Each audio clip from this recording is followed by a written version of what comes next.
I've been a security guard for my entire adult life, which hasn't been very long, admittedly. I had applied to numerous different companies after high school, but most of them were unwilling to hire someone fresh out of school with very little work experience. My choices of employment were rapidly dwindling before my eyes. Until one day while job hunting, I came across a listing for a security company. They were looking to hire a few new guards for various locations throughout the city. I had never done security before, but I thought it sounded interesting. So I applied. And the very next day, I received a phone call asking me to come in for an interview. I made my way to their headquarters in the city and met with one of their hiring managers. We went through the whole interview spiel, and despite my lack of experience, they called me the following day to tell me I was hired. The way this security company worked was interesting. This company would hire multiple people. Then, when an external company needed some guards, our company would dispatch us out. We'd show up to wherever we were needed, do our shift, and then head home. I suppose it saved a lot of companies the headache of trying to figure out external security on their own. My very first location I was assigned to was sitting in a golf cart in a poverty-stricken strip mall. My friends at the time would often mess with me by calling me top-flight security as a result. The job itself was relatively simple. I'd show up at 9 p.m. with another guard and we'd both go through a checklist. We were tasked with inspecting the various stores, surveying the surrounding area, and reporting any suspicious activity. We'd finish inspecting everything around 11 p.m. and the senior guard would fall asleep in the little shack, while I drove around in the golf cart all night. For the majority of the time working at the strip mall, the only major incidents that occurred were homeless people seeking refuge under the awnings of the stores. We'd just tell them to move on, and they'd return a disgruntled sneer before making their way off into the night. The months that followed, I was reassigned to multiple different locations. I've worked at a manufacturing plant for a car company, a few warehouses, 2 different malls, and even a city park. Then, at the beginning of this month, my boss called me in to give me my new location.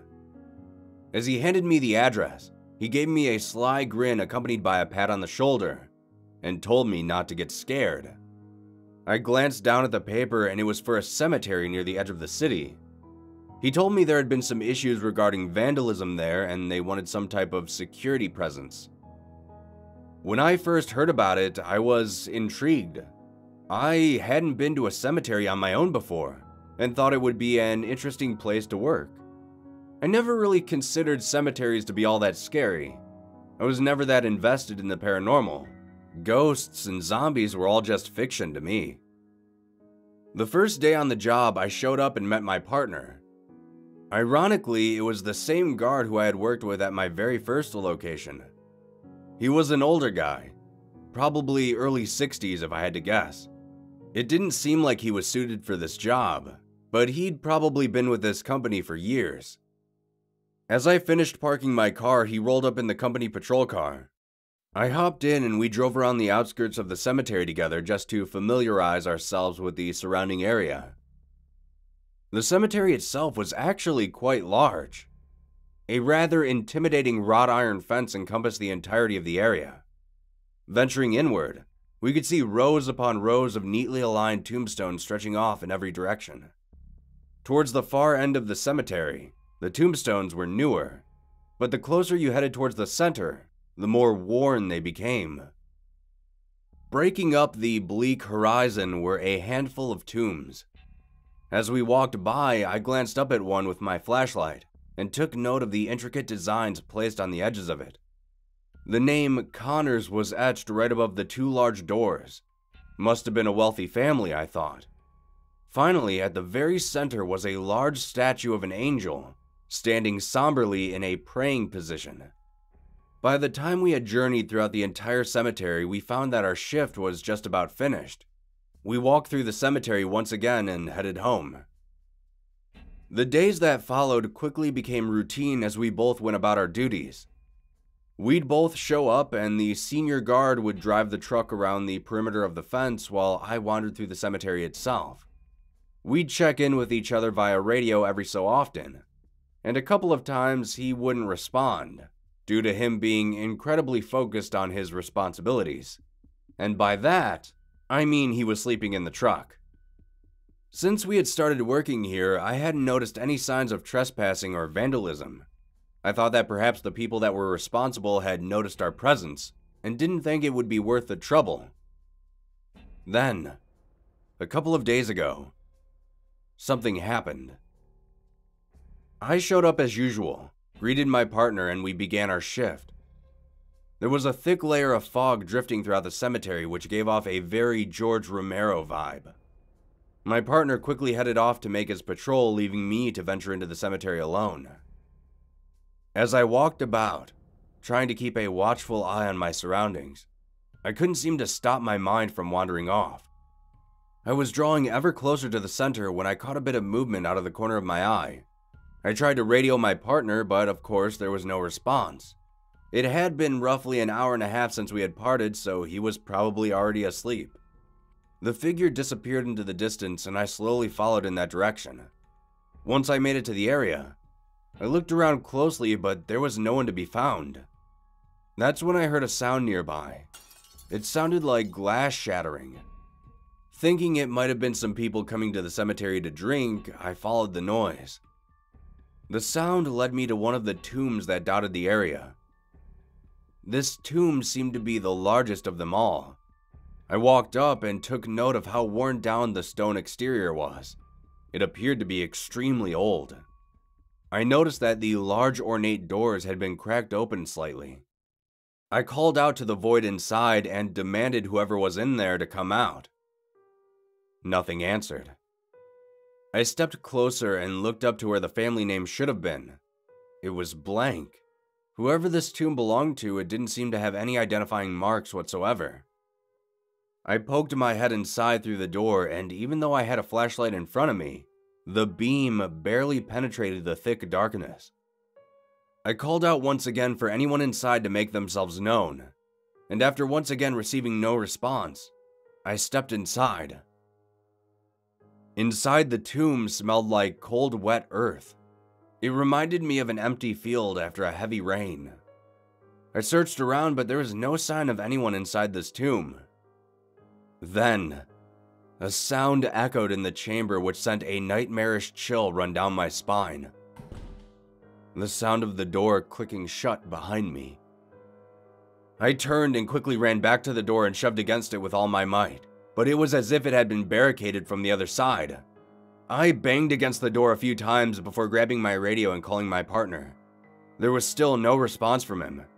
I rifled my phone from my pocket to call for help, and as soon as I did, I heard something else. Breathing. There was something else inside this tomb with me. I turned around with my back against the door and lifted my flashlight. For some reason, my light didn't extend more than a foot in front of me, so I couldn't see the far side of the tomb. I could, however, make out a subtle shape in the darkness. I nervously asked who was there, and the breathing drew closer. It finally stepped into the light, and I could see it. It was taller than me, but not by much. Its body was covered in shredded rags, and its skin was bloated with a reddish tint to it. Its head was mostly skull that was slick with a crimson slime that seemed to glisten in the light. Despite its skull-like appearance, it somehow still had eyes in its sockets, bloodshot and focused. It rested a bony hand upon my shoulder, gripping down on me tightly. I could feel my muscles beginning to strain underneath its grasp. It brought its face a few inches away from mine and it opened its mouth. A volcano of reddish-black liquid poured out from behind its rotted teeth. Its eyes began to roll back into its head, and it seemed like it was about to bite at me. I hit it in its chest with my flashlight, but that did little to deter this thing. It continued digging its fingers into my shoulder, preparing to come in for another attempt. Instinctively, I screamed as loud as I could, hoping someone, anyone would hear me. Hopelessness began to settle in my mind as my voice seemed to be stifled by the thick stone walls around me. I thought I was going to be eaten alive. I felt tears creep into the corners of my eyes when suddenly, I fell backwards onto the ground. I looked up and I could see the sun beginning to rise in the distance. My partner was standing on the side of one of the doors asking me what had happened. I quickly glanced back at the darkened interior of the tomb, and that thing was nowhere to be found. I asked him how he found me, and he said that he tried radioing but couldn't get a response. So while he was searching for me, he heard a scream coming from inside this tomb. I thanked him, and we both left that cemetery together. I'm not sure why, but he never did ask me why I was screaming inside that tomb. That day after I went home, I took a long shower and tried to forget about the previous night's events. That didn't really happen, however. As I stepped out of the shower and glanced in the bathroom mirror, I saw a large purple bruise in the shape of a hand on my shoulder. Yesterday, I went to the headquarters and declined ever working in a cemetery again. My supervisor was disappointed, but said there were always more locations to be assigned to. As he was giving out our new locations, one of the new hires had been selected for the cemetery job. I quietly pulled him aside and told him exactly what I'll tell you. If you find yourself walking through the cemetery, whatever you do, never go into a tomb by yourself. You might never come back out, ever again.